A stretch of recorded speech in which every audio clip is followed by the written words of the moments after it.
Welcome to episode number 8 of Hometown Heroes, our exclusive YouTube video series right here for you guys, where we talk about all of the only two teams that actually matter in the NFL, the Titans and the Cowboys. No one else really matters. No, we don't really care about anybody else. I got my friend, my buddy, my pal, Lucas Avery with me. Lucas, how are you, my friend? Just great. Fine, dandy. All right. Whatever adjective you want to throw in there that means good overall. I like it. Did you enjoy your past weekend, Lucas? I was gone at the lake, just kind of hanging out at the boat, having a good time.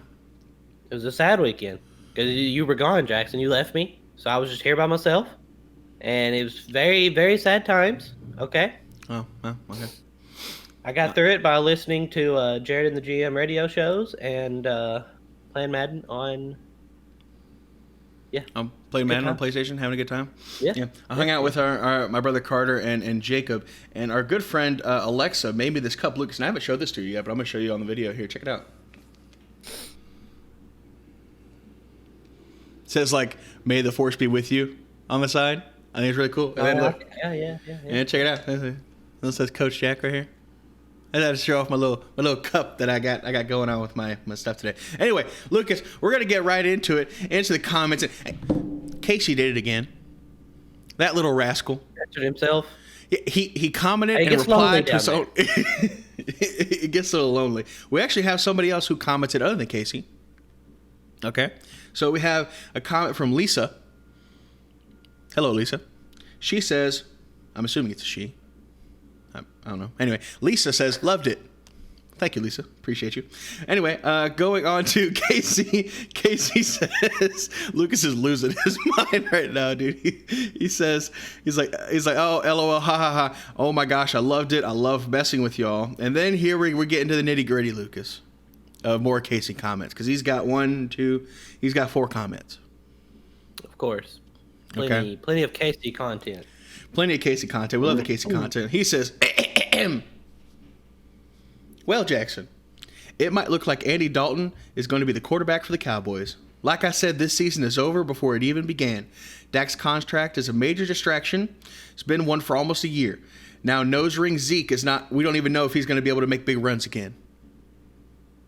All valid points. Can't argue with any of that. I can't. It's been a major distraction. We're going to talk about that in Hometown Heroes again today.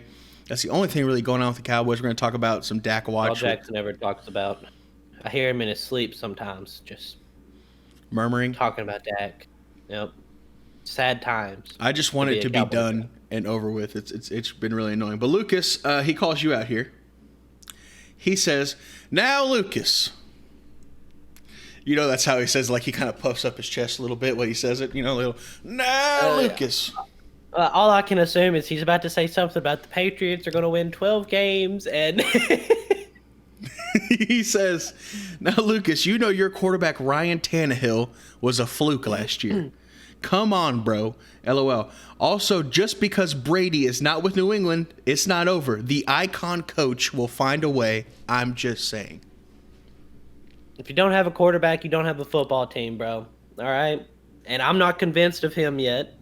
Okay? I don't care if they run the ball and play excellent defense all year. There will come a point in time when the quarterback has to make a throw. And then Bill Belichick's going to be sitting there like, well, can we do like a wide receiver pass here or something? Because this guy just, the quarterback just ain't good. Okay? The quarterback just ain't good. So, your team's going to be bad. The Patriots are not going to be good this year, and that's how it's going to be. Ryan Tannehill being a fluke. I think I said this before. I can't argue with that because he literally had one amazing season where he led the league in passer rating. I don't need him to lead the league in passer rating. I don't need him to have a year like he did last year. I just need him to do the mental stuff and do the leadership stuff that he brought to the team last year. And if he does that, I am happy with my Titans. Would you be happy with like a top 10 like quarterback passer rating year? I mean, did you see how many yards he had to pass for in the playoffs? Like, I'm not really concerned with him having to just go off. Well, yeah, I know. I'm just saying, I think he can do it. Yeah, like he was number 1 last year in passer rating, but you'd be okay if he was top 10. Yeah. Yeah. Any team would love their quarterback to be in the top 10 in passer rating. Heck yeah. Okay, cool. All right, cool. So he doesn't have to have a Pro Bowl or even an All-Pro type of year for the Titans to be successful. Okay, I feel you. Right. All right. Followed up on that, Casey replied to his own comment. Okay, like you said, it gets a little lonely down there. I understand. He's got Lisa down there. But he says, guys, Tannehill had only one good year. Just one, and it was a fluke. Clap, clap, great job. He says, the Titans will fall and get destroyed just like the Cowboys. Oh, yeah, unleash the madness, the Macho Brady. I mean, I think the Bucs are going to be good, and I would love for the Bucs to host the Super Bowl in their own city this year. I think that'd be awesome. Heck yeah. I think saying that Ryan Tannehill only had one good year is kind of being unrealistic, considering what he did do with the Dolphins in the years that he didn't get hurt. Right. He had some good seasons with the Dolphins. He did. He had a couple. I think he had a couple Pro Bowl years.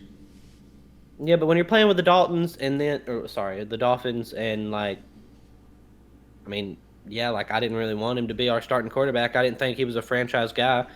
I'm not convinced he's a franchise guy right now that much either, but might have just been the Dolphins, man. Yeah. The Dolphins are a bad organization. Some orgs just are bad. Yeah, I'd rather take Tannehill. What'd you end up paying him? 25? 26? Something like that. It's like all the official numbers like are not out. So like 1 second, I've got people and they're over here saying like 28 million with like 90 guaranteed over 3 years. And then over here, I've got people and they're like, oh, he's just a 18 million cap hit this year on the cap, and then like next year he's a 22, and there's some hidden stuff, and we messed with the cap and played with incentives or something. Yeah. Anyway, I'd take him even at 24, 25. I'd take him at 25 over Dak at 40.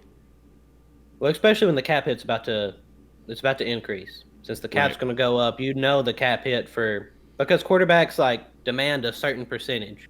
Mm-hmm. Ooh, scary times too for you, Jackson. Man, that Dude. is just.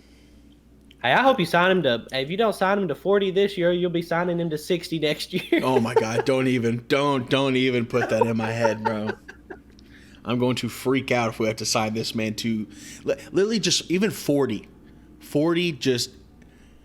Ugh! It tingles my spine. It's messed up, bro. 30 hurts. 30 really does hurt. Him. Yeah, because I mean, we paid Amari 100. We got nose ring Zeke in for the next 4 or 5 years. Stud. Paid DeMarcus Lawrence. I mean, paid Jalen Smith. We ain't got much left to go around, brother. Okay? The pie is only so big. So, is that it for the comments? Yeah, that's it. Thank you, Casey, and thank you, Lisa, for leaving us some comments. We really do appreciate it. Definitely. So Jackson, it sounded like beforehand he's got some big drawn out stuff about the Cowboys, like he always does. For anyone watching right now, you can expect him to repeat the same thing 7 to 8 times, and it should be a good time. All right, it should be a good time. So I'm gonna talk about the Titans first to get the good stuff out of the way. For that way, y'all can just skedaddle on out of the video, and you don't have to listen to him. You know what I mean? So you're very nice really words, Lucas. I appreciate it.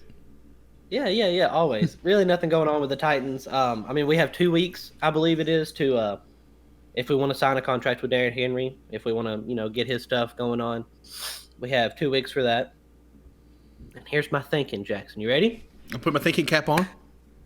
It's secured. I'm ready. If we don't sign Derrick Henry, that means he wants more money than we can give him. And the reason we can't give him that money is because we're signing Jadeveon Clowney, who, by the way, just turned down his biggest offer yet from the Cleveland Browns. I saw something about that. Like, if he was going to be in Cleveland, like if he wanted to be in Cleveland, he'd already be there by now because he got his biggest offer. Yeah. His biggest offer that he's had so far has came from Cleveland, and he turned it down. So. Well, I mean, we take one team off the board, right? There's only 31 other teams possible. I mean, so that definitely helps out the odds. And I really don't think it's bad if we don't sign Derrick Henry. I mean, he's getting $10 million. I don't think he would be mad about that. You know what I mean? Right. And then next year, if he gets tagged again, he'll be making 12. I don't think he would necessarily be just mad about that. And I think if we could get him right now to a contract that's like 12 a year, I think he'd probably be happy. I have a feeling it's something on the length. We probably want him on a shorter deal than he wants to be on.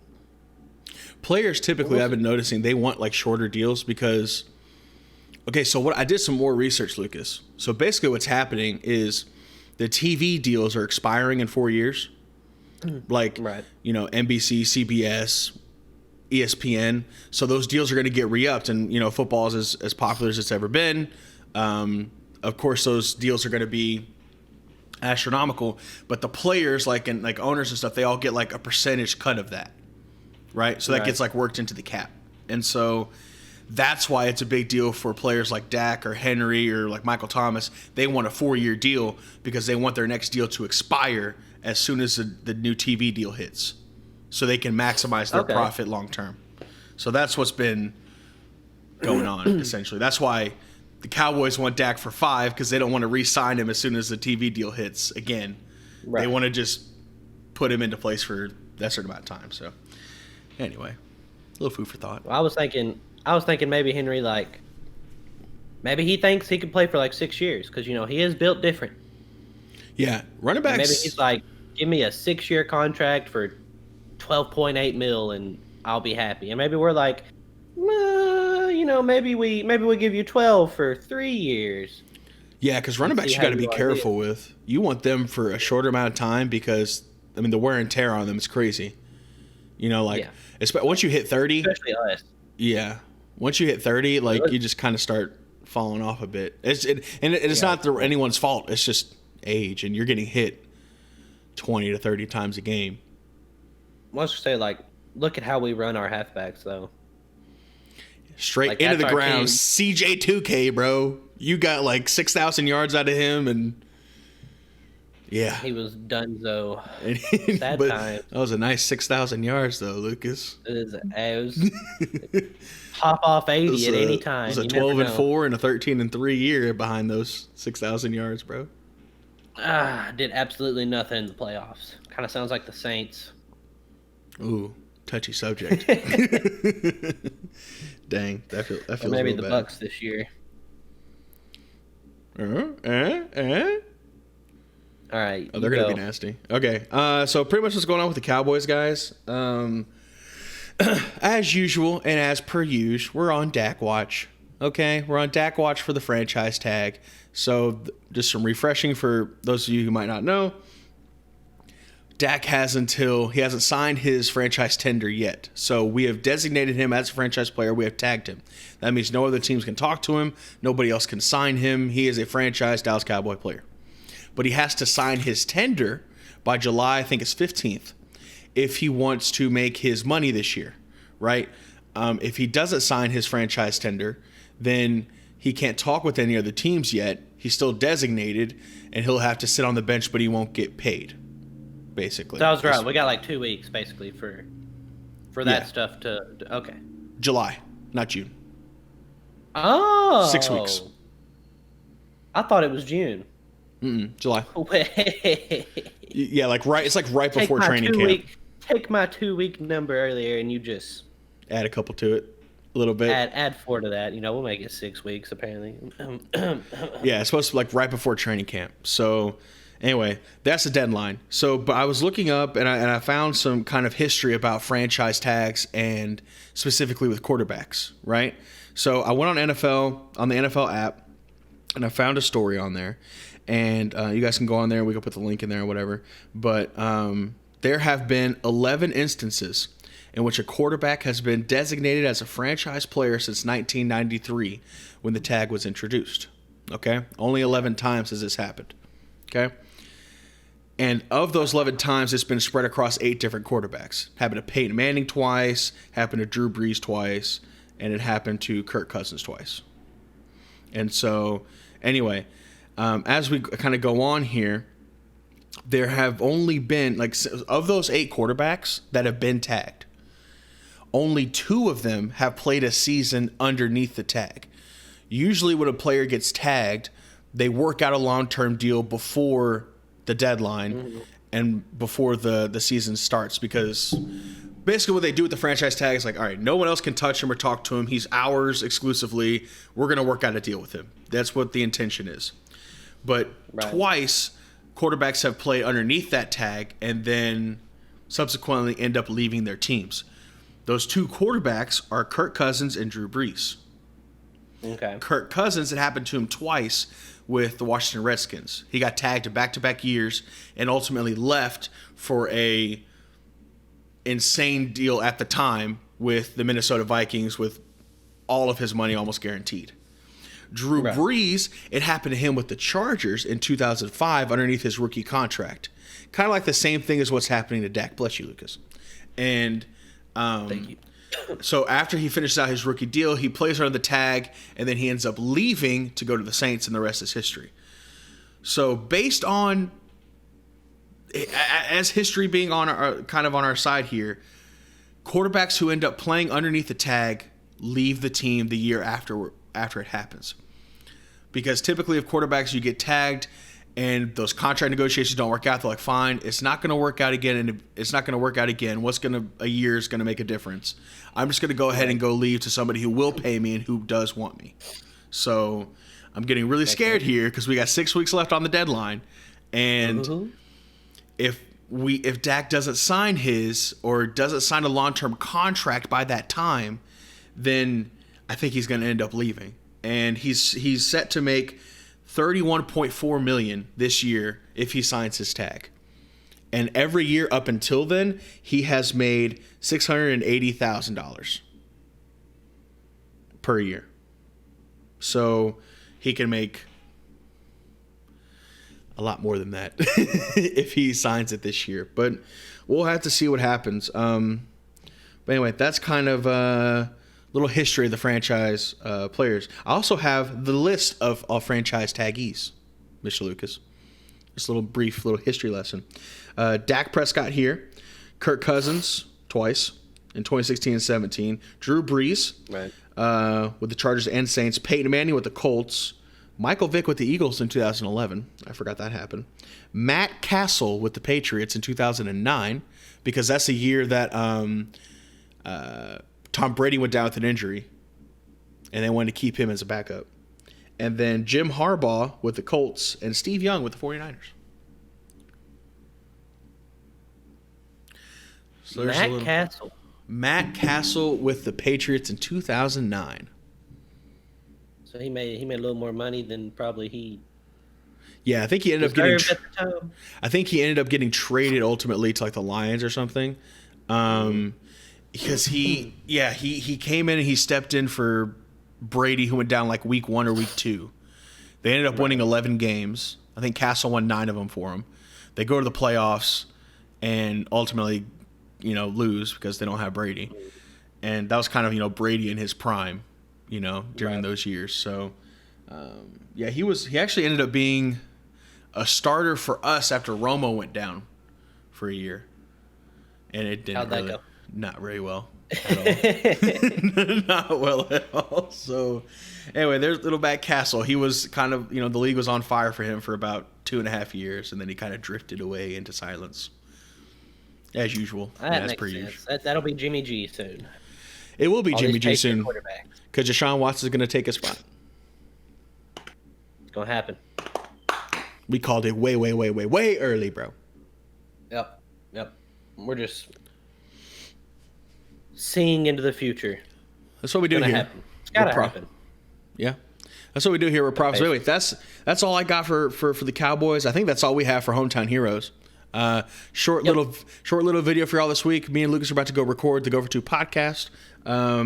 You can check that video out on YouTube as well. You can always check out the Go for Two podcast on Apple, Spotify, Google Podcasts, etc., everywhere you can find it. That's where all podcasts can be heard. Guys, thank you so much for watching the video. Not a whole lot going on, but as we're getting into the summer, we're getting into virtual off-season workouts and training camps and franchise tag deadlines. So the news is really going to start picking it up. We hope to see you guys over on the Go for Two podcast. We're going to go do our week 4 predictions, and we're going to go. We got a couple of other juicy little topics to talk about as well. So thank you guys so much, and we'll see you later.